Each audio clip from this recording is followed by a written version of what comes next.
The interaction between the environment and peoples throughout the world affects the quality of life on this planet. As citizens of our community, we can participate in decisions impacting our city, state, and nation. In this series, we explore the effects of our influence on the Earth's ecosystems, as well as alternatives and solutions.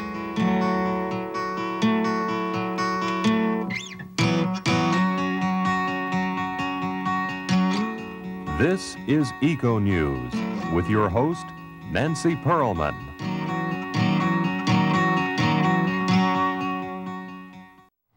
In the heart of the Algoma and Kinnawabe region of northeastern Ontario, Canada, are magnificent wildlands, incredible wildlife, and fascinating cultural traditions. Hello, I'm Nancy Pearlman. On this edition of Eco News, we try our outdoor adventure skills with kayaking and canoeing and wildlife viewing, and even sit back and enjoy some modern folk music. Stay with us to explore this vast area north of the Great Lakes. Come to Lake Superior!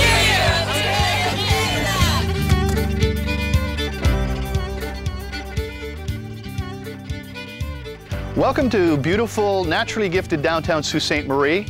Behind me you can see the international bridge that joins Sault Ste. Marie, Ontario with Sault Ste. Marie, Michigan, our sister city. Sault Ste. Marie is situated at the hub of the Great Lakes. It's one of the features you can see when you're actually in outer space. You see Lake Superior, Lake Huron, and Lake Michigan converging, and right where they converge, that's where Sault Ste. Marie is. So it's really almost the center point of North America. The boardwalk along this waterfront goes for 3 kilometers and allows people to hike and bike along our waterfront.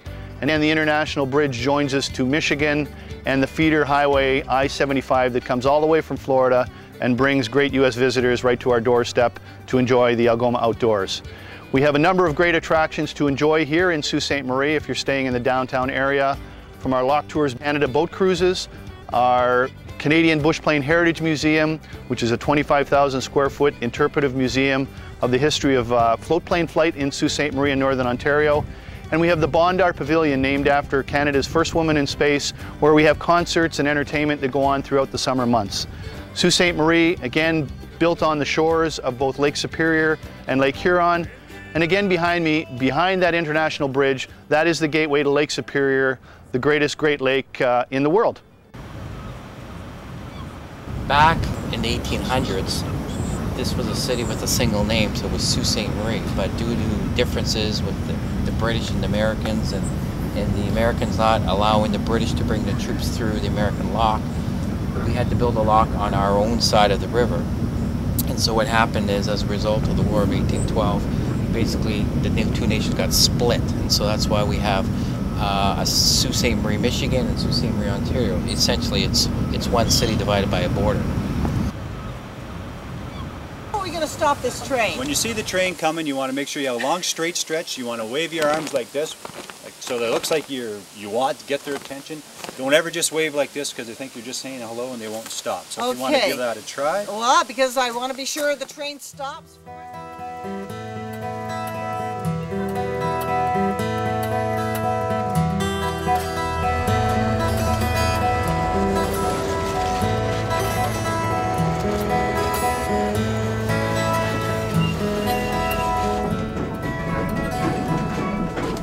We are on the regular passenger service of the Algoma Central Railway.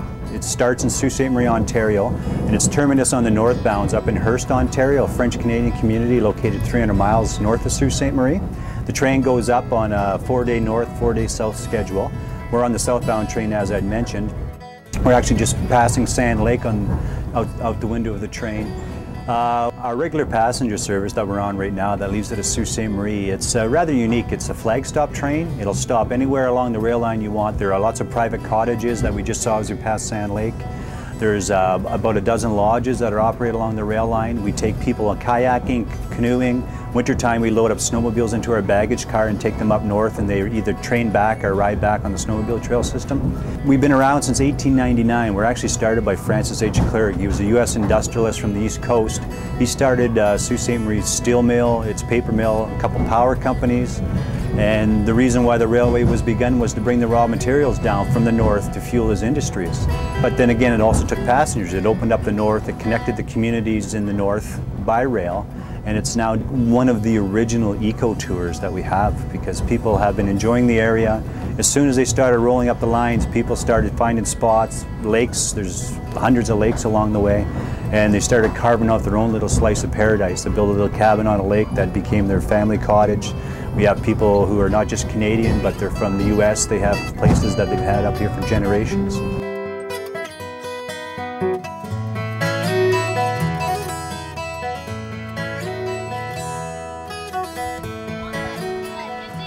At Honk Junction, waiting for the train, with just a few of our items. Jason, and we're from the Grand Rapids area in Michigan, and we come up here pretty much every year for the thrill of the catch. Right there. Yeah, and where are you going? We're way up here. Your name? Judy Wills, my husband David Wills, the good-looking tall guy over there. The older gentleman. We're also from Grand Rapids, Northeast. We're up to go to Lake Oba, to Michael's in the woods. I'm David Foster. I'm from Grand Blanc, Michigan, and I'm up here because my father-in-law told me that fishing's unbelievable. So I'm here to go fishing. John, I'm from Ludington, Michigan, yeah, right on Lake Michigan. There, Other hand. Oh, it's the other hand, right here.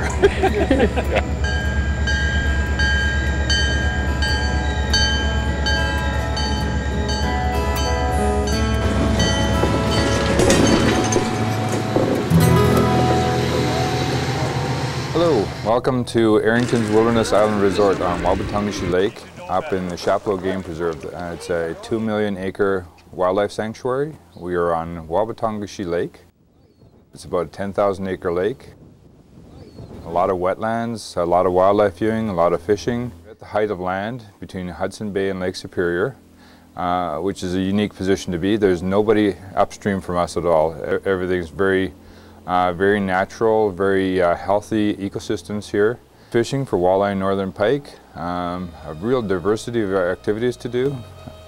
We have canoeing, we have kayaking, paddle boating, swimming, just a very diversified wilderness vacation resort. My parents used to run this resort before me. We've been around since the mid-70s. My father coined the phrase a long time ago, which is basically our philosophy about our services, and that's rough it and velvet. You're here to enjoy the wilderness, not to be part of it. There's food waste at a resort like this because people can't eat necessarily all the food we put out sometimes. We put out some pretty good meals. Shipping the garbage out with food in would make it very difficult to do, and so we separate all our food from the garbage, and we actually bring it to a special place on the lake where we leave it for the animals such as the bears. This is all the bear food.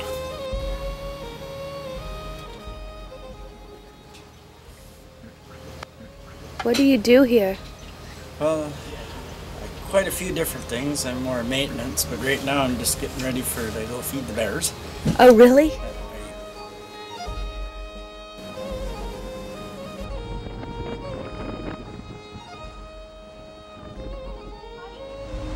got a fish in his mouth. Fantastic.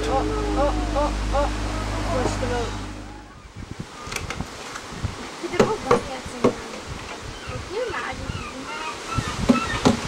Well,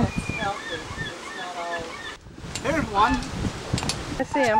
Where? I see him. He's black. Right here. Yeah. He's a baby. Yeah. Let him come out, Devin. Devin, let him come out. Just go away. Devin, no, let him come out. Relax. Just let him come out. Dad, it's a skinny one. I think it's a skinny one.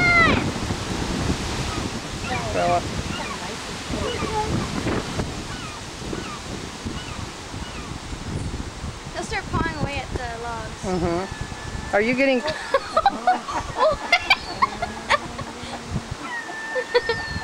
Now, are you getting close-ups, Colette? No. Oh, you know what? We got the gulls waiting, or the crows waiting.